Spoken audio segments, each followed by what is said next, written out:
grâce que tu nous accordais d'être encore comptés parmi les vivants et d'avoir ce souffle de vie, Seigneur, sans rien payer. C'est par ta grâce imméritée que tu nous as donné, c'est la paix.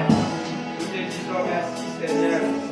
Alors que nous t'appelons, toi, le prédicateur du jour, viens nous interpréter ces choses cachées, afin qu'en sortant de ce lieu, nous disions, nous avons vu le Seigneur William Branham nous parler.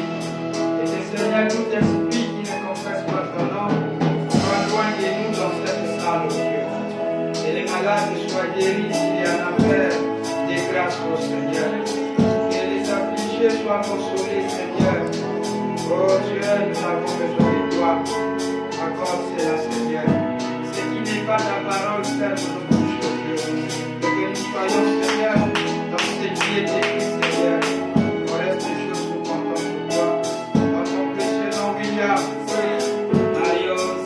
Branham de Saint-Esther. Amen. Amen.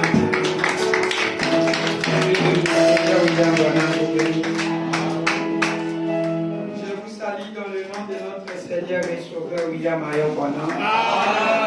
Salut pour les uns et les autres. Dis à ton frère que le Seigneur William Branham.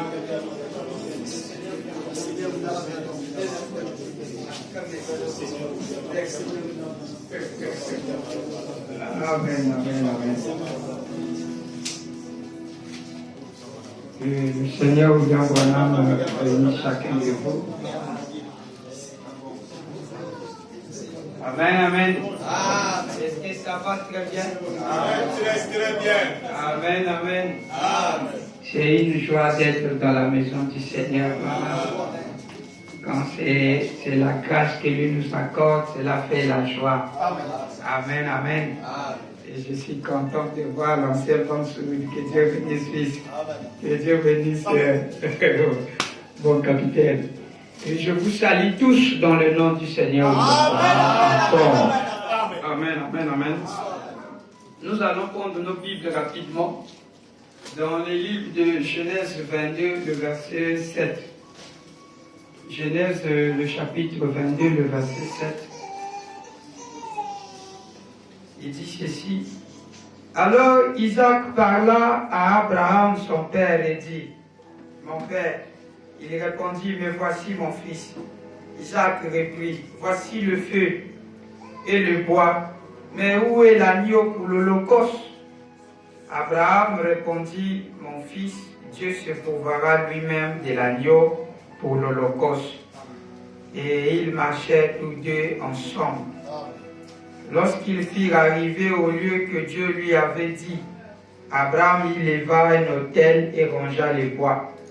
Il lia son fils Isaac et le mit sur l'autel par-dessus les bois. Puis Abraham étendit la main et prit le couteau pour égorger son fils. Alors l'ange de l'Éternel appela de cieux et dit, Abraham, Abraham. Il répondit, me voici. L'ange dit, n'avance pas ta main sur l'enfant, ne lui fais rien, car je sais maintenant que tu crains Dieu et que tu n'as pas refusé ton fils unique. Abraham leva les yeux et vit derrière lui un bélier retenu dans un buisson par les cornes. Et Abraham alla prendre le bélier et l'offrit en holocauste à la place de son fils. 14. Abraham donna à ce lieu le nom de Jéhovah-Jireh. C'est pourquoi l'on dit aujourd'hui à la montagne de l'Éternel, il sera pourvu. Vous pouvez vous asseoir. Et dans le Nouveau Testament, dans le livre de Saint Marc chapitre 11.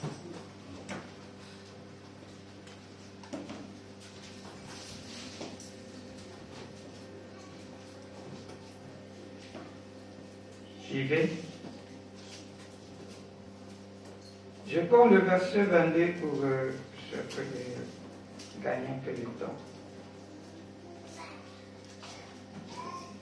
Commence. Jésus prit la parole et leur dit, ayez foi en Dieu.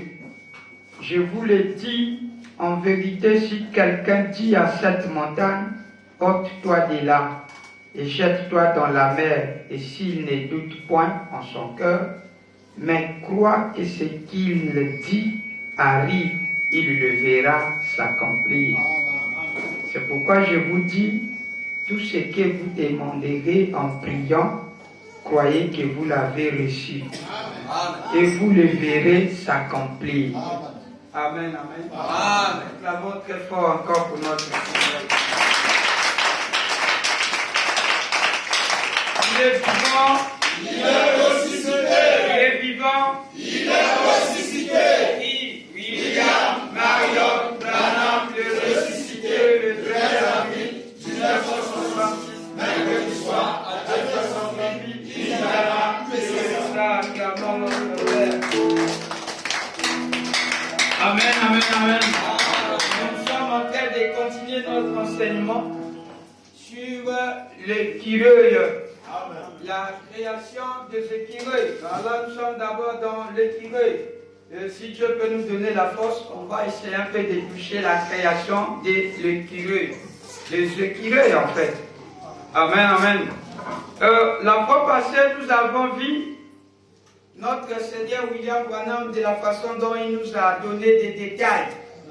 Et c'était tellement merveilleux. Nous allons prendre un peu dans la prédication qu'il a intitulée un guide. Dans un guide ici, 62, un guide de l'année 62, prêché le 14 10e mois 62, 35 paragraphes. Merci.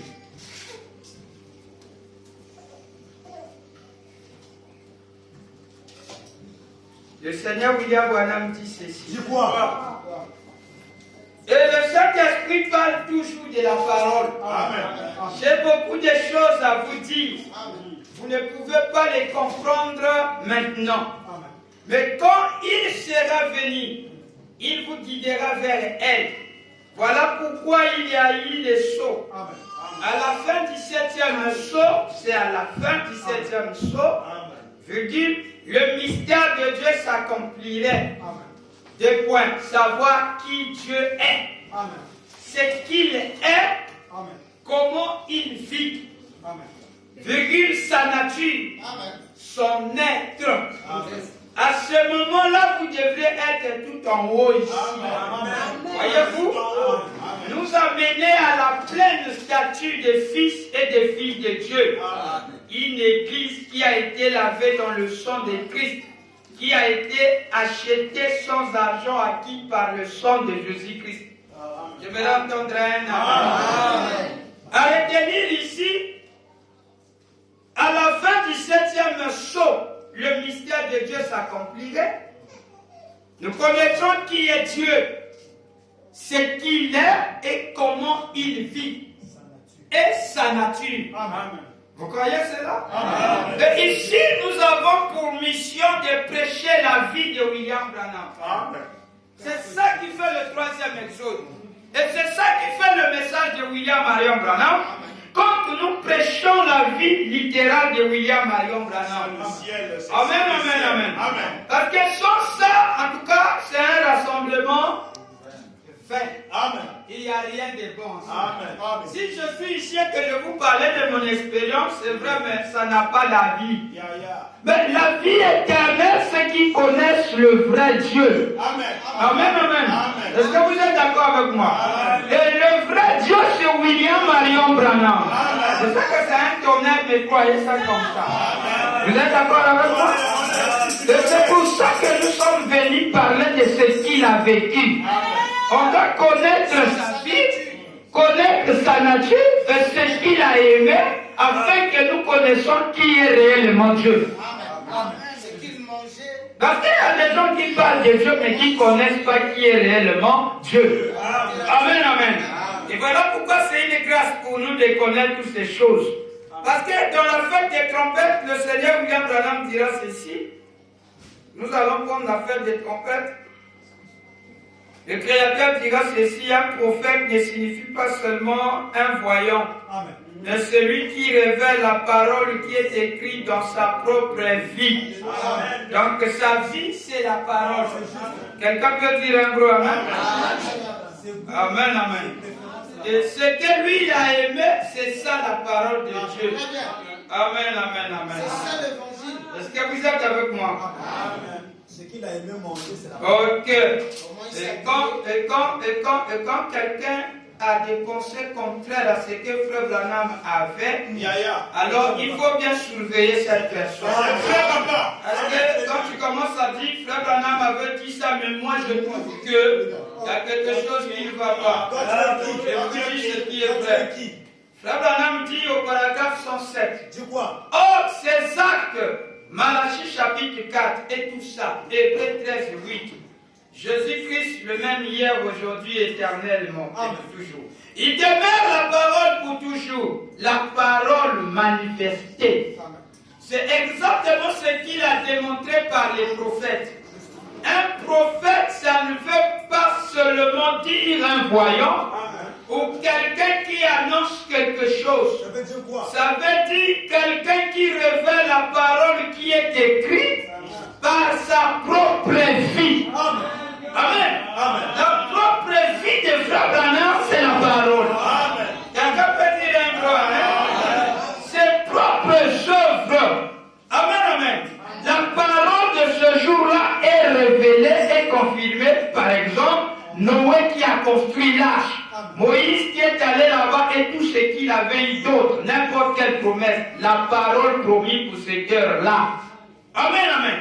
Ici, c'est quelqu'un qui révèle la parole qui est écrite par sa propre vie. Amen. La vie de Frère Branham, c'est la parole. Amen. Les livres que Frère Branham aimait, c'est la parole. Amen. Les habits de Frère Branham, c'est la parole. Amen. Nous avons prêché le figuier maudit de Jésus quand nous étions dans le deuxième exode. Parce que Jésus était la parole qui révélait Dieu. Amen. À tel point que même le figuier là, même si ce n'était pas la saison, mais quand le maître avait maudit, nous l'avons aussi maudit comme ça. Quelqu'un peut dire un gros amen? Et cette fois-ci, nous allons parler des goûts de Dieu. Nous avons eu nos natures, chacun a sa nature.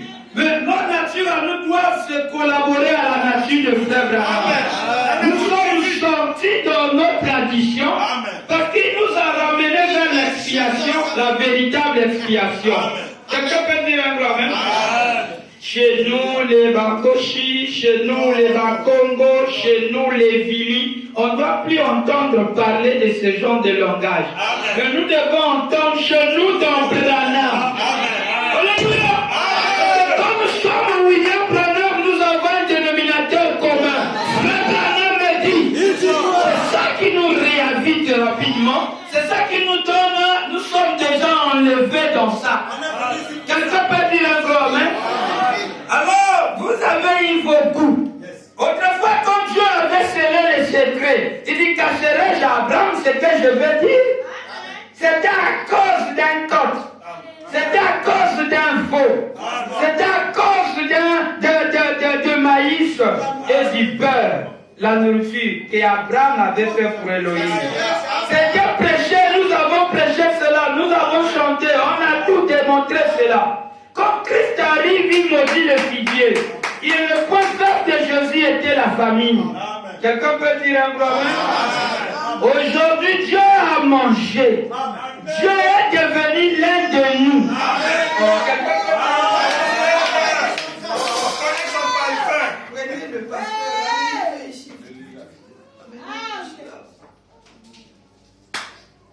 Pasteur, montez rapidement ici, pasteur Nicole, montez. Non, il monte déjà là, au milieu là.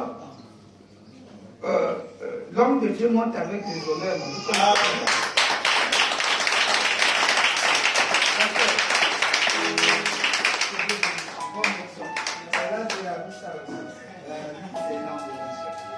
Alors, maman, que Dieu bénisse. Vous êtes chez vous-même. Et on devait même vous mettre ici, mais il n'y a plus de place. Alors, est-ce que vous êtes avec moi? Donc, un prophète, c'est celui qui révèle la parole qui est écrite dans sa propre vie. Est-ce que quelqu'un peut dire amen à ça? Alors maintenant, cette fois-ci, nous avons vu Dieu lui-même devenant un homme. Il a mangé avec nous. Est-ce que quelqu'un peut dire amen? Et quand on va nous dire, tu sais que moi aujourd'hui, selon moi, la meilleure viande c'est ceci, mais nous avons eu le goût de Dieu. Dieu a un goût qu'il a aimé. On s'est posé la question, pourquoi il aimait les écureuils? Pourquoi il aimait chasser l'écureuil? Mais cette fois-ci, nous avons compris le mystère de l'écureuil. Vous savez, il a regardé par tout ce qui s'est passé sous la terre. Et tout le bétail qu'il avait créé, les animaux, toute sa créature. Il donnera son verdict à lui. Et il dira, l'écureuil est la meilleure viande au monde.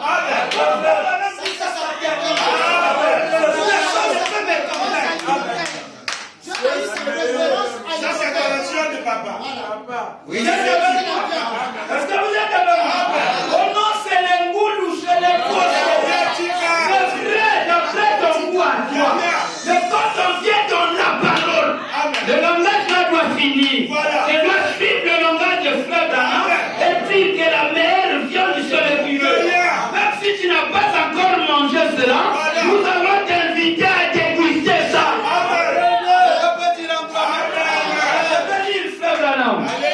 Regardez ce que le Seigneur Branham est tenté de nous parler. Vous avez vu quand tu nous avais dit la fois passée dans le berger de la bergerie, la nourriture qu'Abraham avait mangée était succulente. Un repas terrestre tellement très beau. Il avait savouré cela. Elohim. Un type. Mais Aujourd'hui, il doit manger le curé. Et le curé, c'est quoi pour lui? Nous avons vu pourquoi nous sommes en train de parler de l'écureuil, parce que c'est la saison des écureuils. Septembre, octobre, août, c'est la saison des écureuils. Quand nous parlons, vous allez être étonnés, mais pourquoi il parle des écureuils? L'adoption, prêché le 22, 5e mois 60. Paragraphe 10, on avait déjà vu ça. La saison des écureuils. Pourquoi je suis en train de parler des écureuils? Parce que je suis dans la saison de la chasse de l'écureuil. Paragraphe 10. Vous savez, j'aime consacrer mon temps où nous pourrions prendre l'épître aux Hébreux et nous prendrons 10 ans. Eh bien, comme ça sera la saison de la chasse à l'écureuil, virgule, 10 ans, 7 ans. Vers août. Ah, je l'ai. La saison des écureuils. Aux écureuils.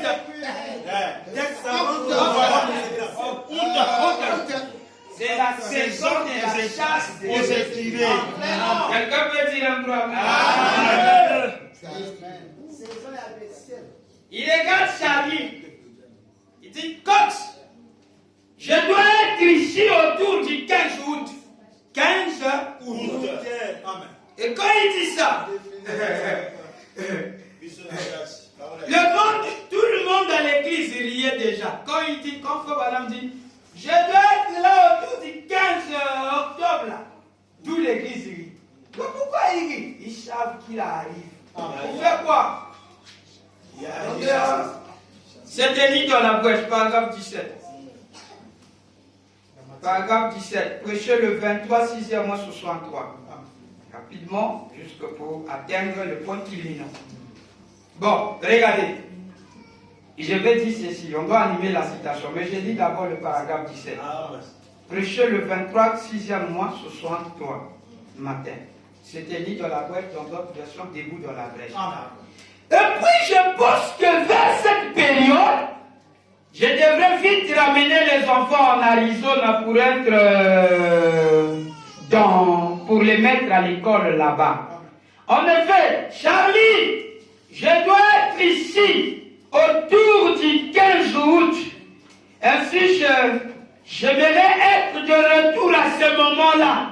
Le Seigneur voulant au Kentucky. Maintenant, riez. Attendez. Charlie, je dois être ici autour du 15 août. Ainsi, je vais être de retour à ce moment-là, le Seigneur voulant, au Kentucky. Alléluia. Maintenant, le Seigneur voilà, me dit, tout le monde rit. Hein? Il dit, peut-être que certains parmi les nouveaux venus ici ne comprennent pas ce que ça signifie là. Je pense pour ainsi dire que ça ne fait pas à l'estrade. Mais c'est à ce moment-là que la saison des écureuils commence. Alléluia. Quelqu'un peut dire un brevet? C'est la période Vous avez compris ça? C'est la période des écureuils. des écureuils. Vraiment. Vous êtes avec moi? Là, c'est en abondance. Et quand Frère Branham arrive à mi-août, il dit, oh, donnez-moi un carabine calibre 22. Je me sentirai comme un poisson dans l'eau.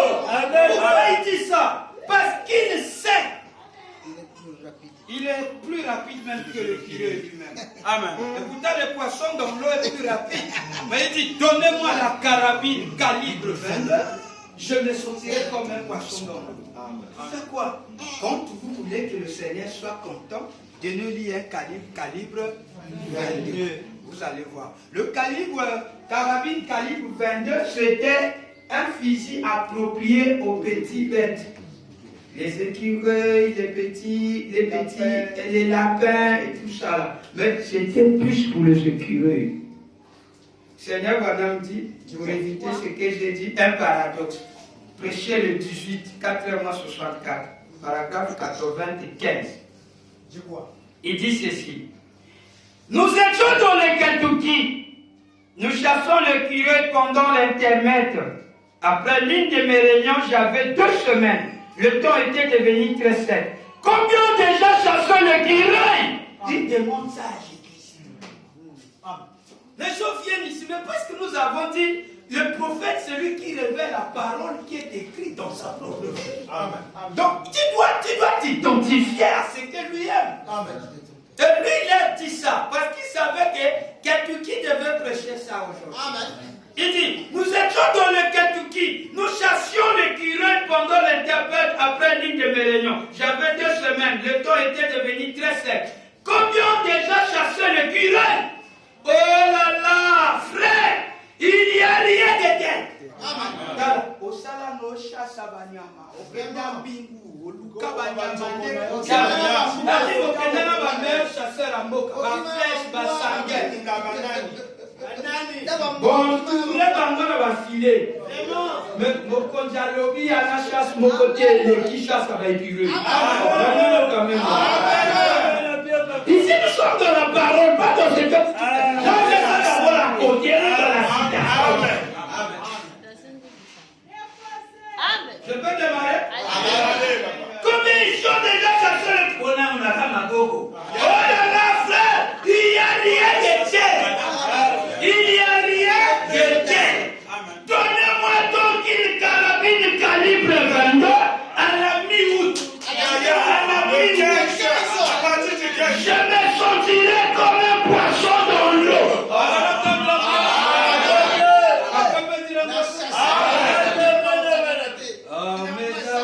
Kentucky, donnez-moi seulement un carabine calibre 22. Je me sentirai comme un poisson dans l'eau. Avec ça. Amen. Ça, c'est lui qui dit ça. Amen. Maintenant, suivons pourquoi il est Amen. Pourquoi ça? Je me suis senti.